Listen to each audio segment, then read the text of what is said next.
what I have wanted from life was a sense of living it. And I got on with that. And then at a point I realized that I in fact had enormous expectations of life. And I must define that it has nothing to do with ambition. I have to separate those two thoughts. Fulfilling one's life and having an ambitious aim towards which you're moving. That specific aim I never had anywhere along the line. Sydney on Vaal was the spring well for themes theatre director Lucille Gillwald would tap throughout her career. It was here that she spent the first 8 years of her life. Her mother was an Afrikaner, an anglicised Wessels. Her father, a digger, the descendant of a Swedish immigrant, a Brober. Her childhood memories are of poverty, a frequently violent society, and a harsh and elemental landscape.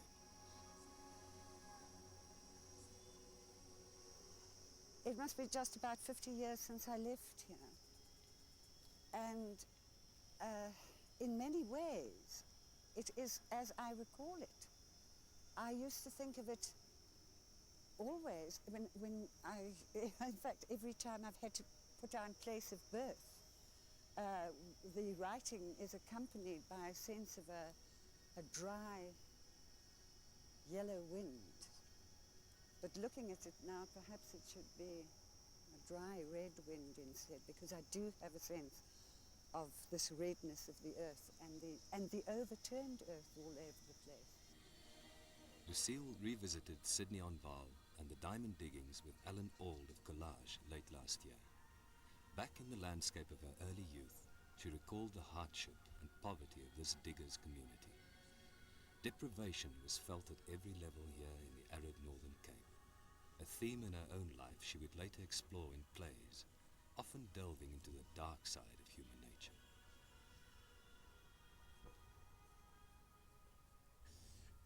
Families lived within a framework of hunger. You remained at a starvation level unless a diamond was found, and quite often when the diamond was found, it was given to the shopkeeper in order to just get the small little necessary amount of flour to make a loaf of bread or a pot of mealie meal. And shoes were a luxury. Takkies were a luxury. And die klippe brandde mense voete. She went back to her childhood home only to discover that it had recently been demolished. The felt had already crept over the foundations, but the images of her young life there remain in her memory. It's quite extraordinary that even so young one remembers Mrs. Macpherson, who lived up the way, and I think made a crocheted dress for me, and it's just extraordinary that one should hang on to a memory like that. One of necessity, I think, was isolated. I don't have a sense of having had many peers, many children around my own age. And so I do have a sense of my mother spending lots of time playing with me. And a lot of that play was particularly animated. You talk about a sense of the earth, but I too know that we used to go down to the river and she would make clay oxen for me and clay figures and animate those. I can actually remember hours and hours of role playing. The family moved from the diamond diggings of Sydney on Vaal to Kimberley, where during the Second World War, Lucille's mother worked in a munitions factory. Around this time, she developed a resource she would constantly draw on in her later career. I think what probably happens with a lot of people who are especially children in impoverished circumstances, is that your alternative becomes a fantasy world and a dream world. And I remember, for instance, living in 17 Angel Street in very impoverished circumstances, that there was a dilapidated sidecar in the backyard. And I remember taking enormous journeys into the most incredible spaces while I sat on this broken motorbike and travelled the universe in it. From Kimberley to Johannesburg, and finally to Worcester, where she met a person whose influence helped shape the direction her career would take. I had a mentor who was to remain with me almost my entire life, and that was my extraordinary Afrikaans teacher, M.A. Grobelaar. Taught me a passionate love for the Afrikaans language, used to read poetry to me, kept introducing me to new poetry, kept introducing me to novelists. And when I say that, I mean throughout all the years. 2 years ago she died, and we still had that relationship all through our lives until that time. She met her first husband, the radiologist Frank Gillwald, at an amateur dramatics production of The Perfect Woman. She was the female lead, he the male. Both had a keen interest in plays, but Lucille had not yet considered getting seriously involved in theatre. I think what one actually has to understand is that unless you had money in the 50s, your choices were teaching, working in the bank, or nursing. There was nothing outside of that if you didn't have money. And so when I met Frank, and there was this trigger of his being involved with medicine, I suppose at that point I still felt that I hadn't done anything. I was very young and I hadn't done anything. And so before I was going to be married, I felt that I possibly had to go and do something. And since these were the limited choices, I went and did nursing. I think, A, to have a communication level with him, but of the three choices, it probably was the one that would bring me into closer human contact. Lucille's nursing career took her to Sophiatown, where she worked as a midwife. I remember those years. The physical aspect of those years was that I was quite thin and small, and one carried these enormous midday delivery suitcases all over the place with you. And perhaps I should have felt downtrodden and working in those circumstances, being terribly aware of the poverty.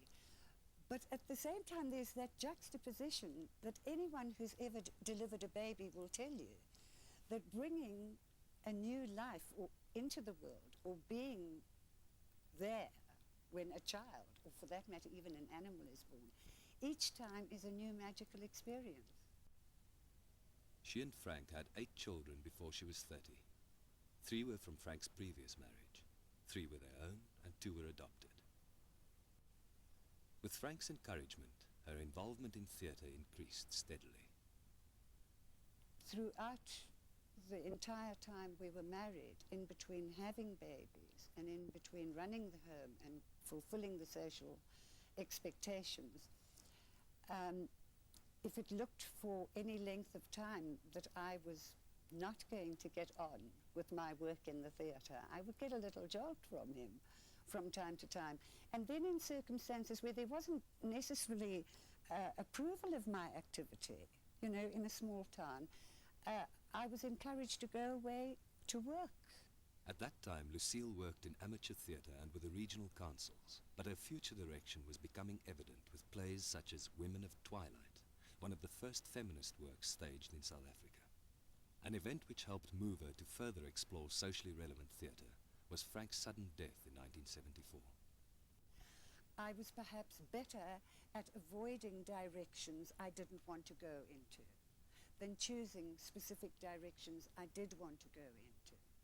And as I think specifically of my theatre life in that context, I didn't know specifically what I wanted, but I knew very specifically what I didn't want, and I didn't want to get trapped in commercial theatre. And it was at that point that I went to work in the townships, and again chose the work which I specifically wanted to do in the townships. And what was that? Yes. That was dealing with issues of injustice. One, I don't think at a certain point could continue to work in the theatre with any serious examination of the work without digging into what was the very basis of the dilemma of human existence in this country, i.e. apartheid.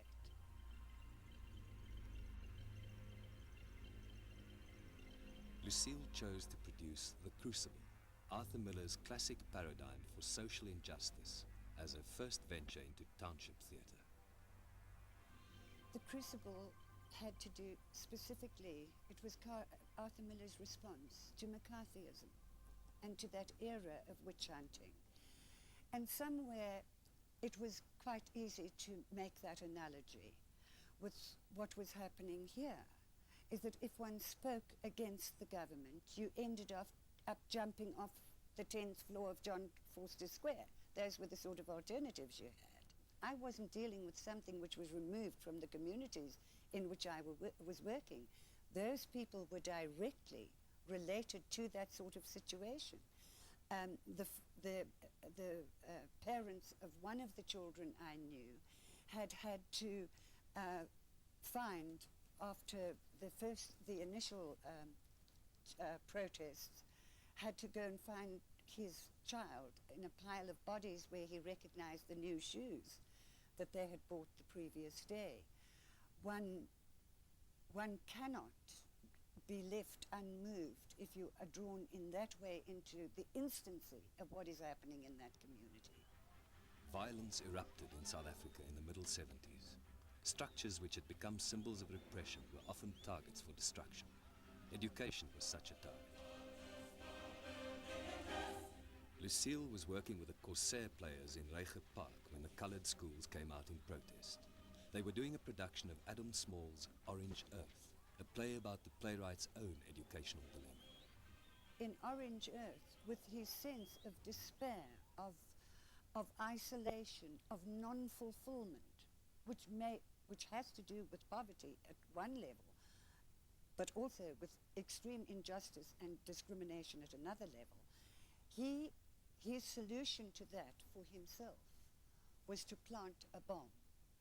But what we did was to take that environment. It was a dangerous experiment. But we started off the play with the explosion of a bomb, and we had 400 people trapped in that door, and we had sirens set up outside the building. So we had the bomb and the sirens going off, and pandemonium, because then you really didn't know what reality was and what was theatre. The reality had been totally brought into the theatre, the reality of the word outside. And fractionally, there was, probably for seconds, there was this terror, pandemonium, and then I took the stage lights up with the actors on stage, and people realized they were in fact at a play. Working with people in their own environment afforded Lucille unusual creative opportunities. Merging rehearsal space with performance set up interesting dynamics. For instance, with Witch Boy, which I did in Western Township, the hall in which we worked lent itself to all sorts of improvisation and exploration. But in that, I was able for 6 weeks to work in a space in which that space could be, every corner of the space could be entirely explored. And the witches in Witch Boy I used as sangomas with rattling pods and seeds on them. And they appeared through the fan lights in the building and crawled down the walls, and the audience sat on scaffolding, and the witches writhed and wiggled their way through the scaffolding. There was an enormous sense of audience integration there. You can imagine the surprise, because I think theatre without surprise does not constitute anything. For Lucille, Adam Small is one of the forgotten voices of social protest. Along with Athol Fugard, she believes he created the springboard for political theatre in this country. A production such as Hey Smile With Me introduced a religious theme in protest theatre. Adam Small, I think, was the first one to use in South African writing, specifically the coming of Christ as a possible element for change. And subsequent writing, I think, has borrowed, and I think that's possibly a generous word, enormously from Hey Smile With Me, that first work of Adam Small's. Christian symbols featured strongly in plays Lucille directed in this period. She was keenly aware of how contradictions in Christianity were experienced in the townships. It seems that wherever there's religious fanaticism, discrimination soon follows in its wake. But too, within the South African context, it must seem the ultimate irony, the ultimate paradox, that we, the great white saviors, landed on the southern tip of Africa and preached, love your brother as yourself, and do unto others. And the manifest over the past how many number of years is the fact that we put our brother as far away as we possibly can from us, physically, emotionally, spiritually, in absolutely every possible way, so that we can't contaminate each other by contact.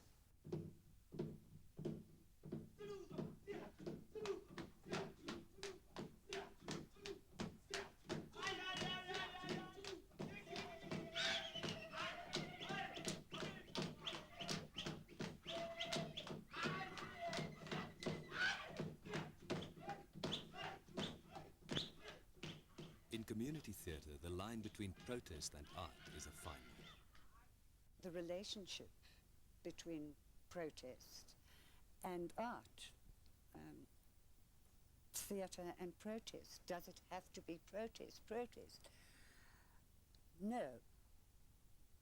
But when your circumstances and your environment drive you to a particular point where you cannot express yourself, you are driven there to protest theatre. I never saw myself when I first moved into the townships as doing exclusively protest theatre.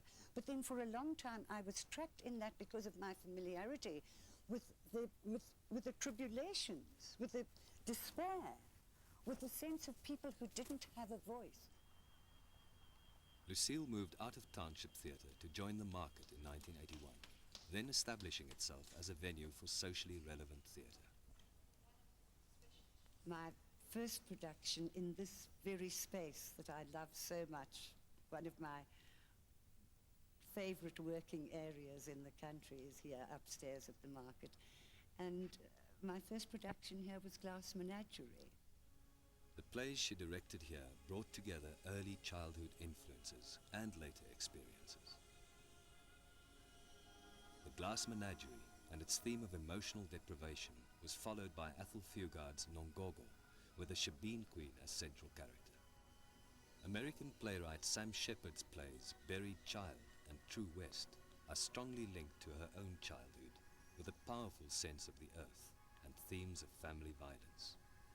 Stephen Gray's Shriner, set in the Northern Cape and Karoo, was another highlight.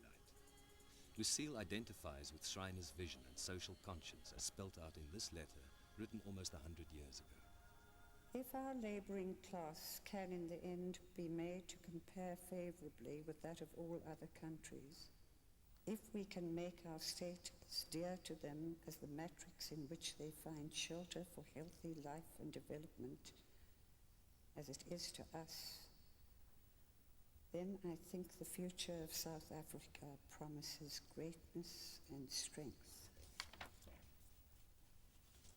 But if we fail in this, if blinded by the gain of the moment, we see nothing in our dark man but a vast engine of labour, if to us he is not a man but only a tool, if dispossessed entirely of the land for which he now shows that large aptitude for peasant proprietorship, for the lack of which among their masses many great nations are decaying, if we force him permanently in his millions into the locations and compounds and slums of our cities, obtaining his labour cheaper, but to lose what the wealth of 5 Witwatersrands could not return to us, if, uninstructed in the highest forms of labour, without the rights of citizenship, his own social organisation broken up without our having aided him to participate in our own, if unbound to us by gratitude and sympathy,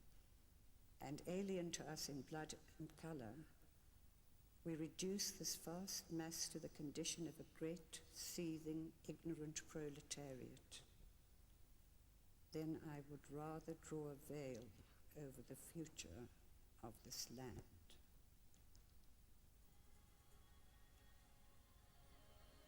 Schreiner was the beginning of a period of public recognition for Lucille. Another play which received wide acclaim was Diepe Grond, the start of Lucille's venture into Afrikaans theatre. Meneer, ag meneer, ons wil jou nie seermaak nie. Maar sien jy bederf nou als. Nes maanpal. Hulle wou ons ook wegstuur en hulle het ook baie met ons geras. Waarvan praat jy tog nou, juffrou? 'n skandvlek. 'n skandvlek op ons naam. Verderflik. Net môre sien ons jou weg, jou agterbadse klein slet. En jy sal nie weer, nie oor my dooie liggaam, een oomblik, met dieselfde dak as jou broer deurbring nie. En jy, as jou pa hiervan te hoor kom, dan trek hy die velle van jou lyf af. Die velle van jou lyf af, hoor! And here for me was the beginning of a new development, excitingly written in incredibly poetic and very, very dramatic terms. And so it was a natural shift for me, because it was, again, a new avenue, a new way of looking at things. That ran its course too. Lucille's experience of the setting of Afrikaans plays gives her a deeper understanding of the work. So much of specifically the Afrikaans writing, when one reads it, you have a sense that it's actually being informed not only by the history of the playwright or those concepts of the playwright, but that it's actually being invaded by the very territory, by the very earth itself. And of specific productions, when I think of Diepe Grond, not only does one have in the actual production that image of red earth which dominates the stage, which is centre stage all the time, but my first impression on reading that play was that had to come from the Free State and Riza de Wet's place in the Free State, and that specific Free State farm. I felt so strongly about that I actually felt that I needed to take the whole cast to work in that environment. And with considerable negotiation, because it is or could be regarded as an indulgence, I saved myself a lot of initial work by actually taking the cast there and working with them in that area for a couple of days and letting that spirit of the soil, of the veldt, of its vastness, become a reality for them. They climbed windmills. Windmills then became an integral part of the production, and that sound of the windmill.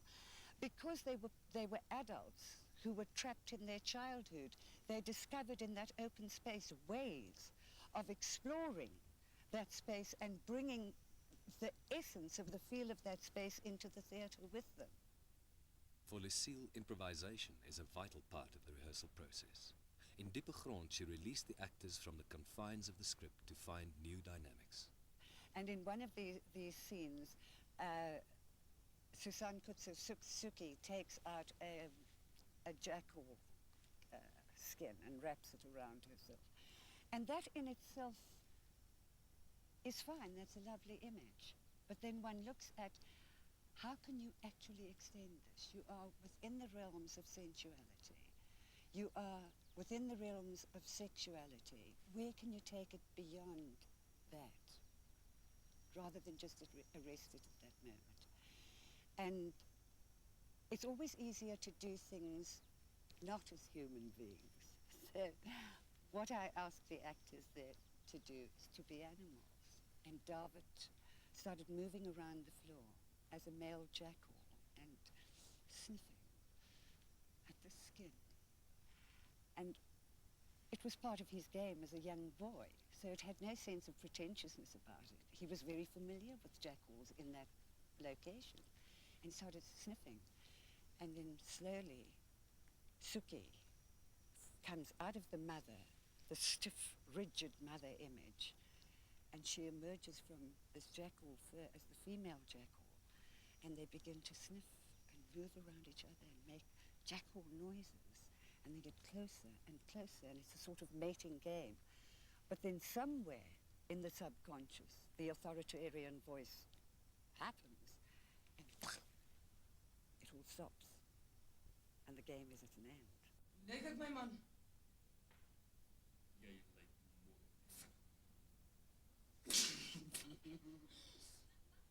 Working with Afrikaans plays, Lucille frequently explored sexual suppression and its links with rigid religious authority. I mean, Calvinism has been the overriding theme in Diepegrond, Nachtgeneraal, Sing Jy van Bovma, and specifically Christine, who was perhaps the forerunner of all of those, and has led to the suppression of certain natural instincts, which create aberrations at absolutely every level, sexual aberrations, fantasies of all sorts, but ultimately, and probably the worst of all, ending in murder quite often, or almost invariably in these plays. Lucille frequently chooses to direct explicitly violent plays. The often brutal scenes in these works seem to contradict her strong opposition to violence. I have used violence on stage to shock.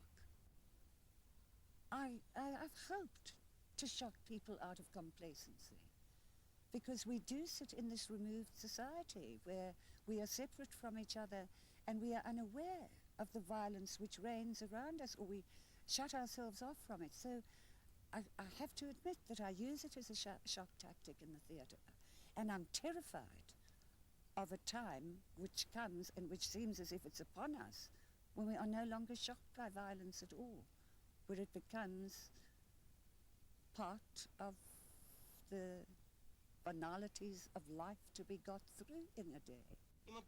This was the kind of society envisioned in a play Lucille considers one of the highlights of her career, Sing Jy van Bovma. Solank daar mense is wat bomme wil hê, solank sal daar mense wees wat die goed maak. Dis baks wat praat. Luister 'n slag vir my. Ek wil nie vir altyd hier werk nie. Ek wil ook 'n ordentlike plek vir my eie hê met 'n tuin, miskien 'n boom. Ek wil nie altyd vrek bang wees die polisie kan nie inkom nie.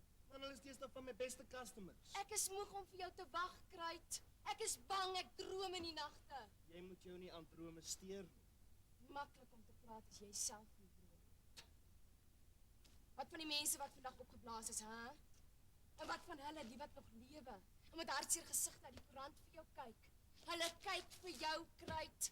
Hulle vra nie wie die ding gemaak of verkoop of geplant het nie. Hulle vra waar's my man of my kind of my lover of wat ook al. Hey man, en waar hierdie skielike morality? Dink jy dis morality? Stupid morality as jy my vra. Sing Jy van Bovma was visionary and extremely violent, yet it encountered the wrath of the authorities, not for its political content or violence, but for a moment of nudity. So what was really the ultimate irony was that image, when the two people exchanged, when the Colonel and Ampi exchanged clothes, and that minimal period of nudity should have caused such an uproar as to take us to the censorship board. I mean, to turn anything which is so far from being salacious, which actually has to do with rebirth, with regeneration, that should become, should have those sort of sexual connotations. If it weren't so sad and so tragic, the hearing itself would lend itself to a play on its own. I think, for instance, of the very irate person at the table spluttering and being really angry and virtually implying that female nudity in the upper body, or even female nudity throughout, was all right. It wasn't acceptable, but it was all right.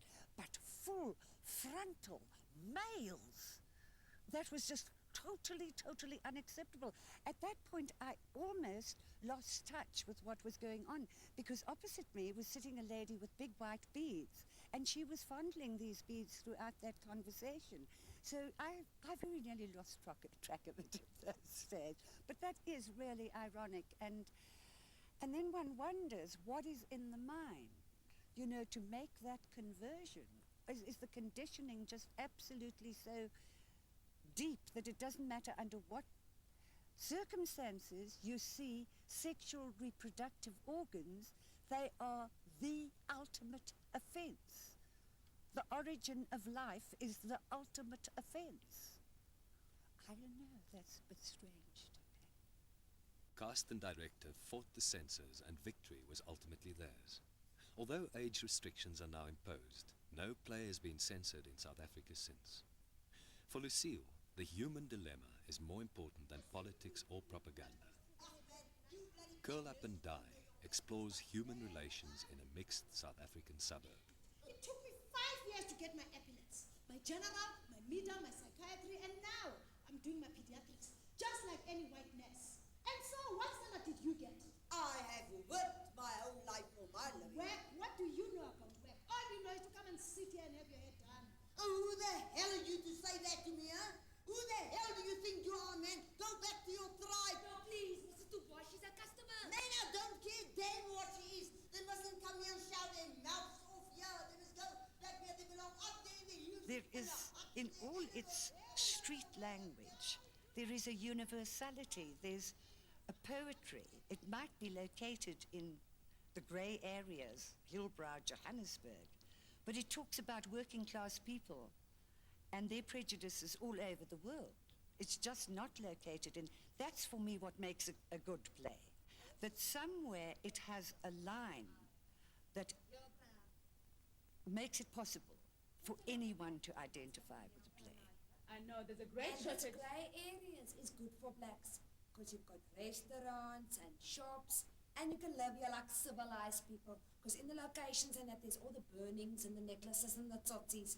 My husband told me, because he went in there, you know, because he's with the FGs. Is your husband a cop? No, fidelity guards. He even asked them for bulletproof vests, because of the danger and that, you know, but they didn't want to give it to him. Now you people must really appreciate grey areas. Yeah, it's got its advantages, I agree. Exactly. You know, I think the government is trying to make it better for you people. Get that? But it's not a good area for whites anymore. You know, Hillbrow, Bear Park, they're gone down. You see, you can classify the people that's living here. Doesn't matter if it's colored, Indians, Asians, or blacks, you know. Curl Up and Die has achieved success here and overseas. At the Edinburgh Festival it won a Fringe first. Yet the working process for Lucille is more important than success. For me, achievement has to do far more with an inner satisfaction in whatever field one is operating. Here we happen to be talking about theatre, and the end of a rehearsal period is always for me the measure of where one has travelled during that period, so that I can't relate achievement specifically to whether the end product is publicly recognised or not. The joy of my work always has been that in the period when one is relating to actors, when you're making discoveries in the script, when you're exploring, when you're developing, there is a myopic, total concentration, which is so all-absorbing that I suppose the only thing you can really relate it to is in-depth meditation. When I've heard about people who meditate, they talk of that very specific concentration. And that is the most joyous, indescribable thing that can happen. I'm sure an artist has it in relation to the canvas and to the paints. But when you're having that concentration with X number of people, personalities, who are all geared to a particular point, it's very close to ecstasy. Lucille brings all her life's experience to bear on the creative process. She uses stagecraft evolved over years in amateur dramatics, community theatre and conventional drama. Her interpretations tap knowledge often stored deep in the recesses of her own mind, a source which has repeatedly brought her back to her childhood here at Sydney on Vaal. Here Lucille's journey began, and however far she may have advanced over the years, the spirit of the dry veld and the red soil is never too far away.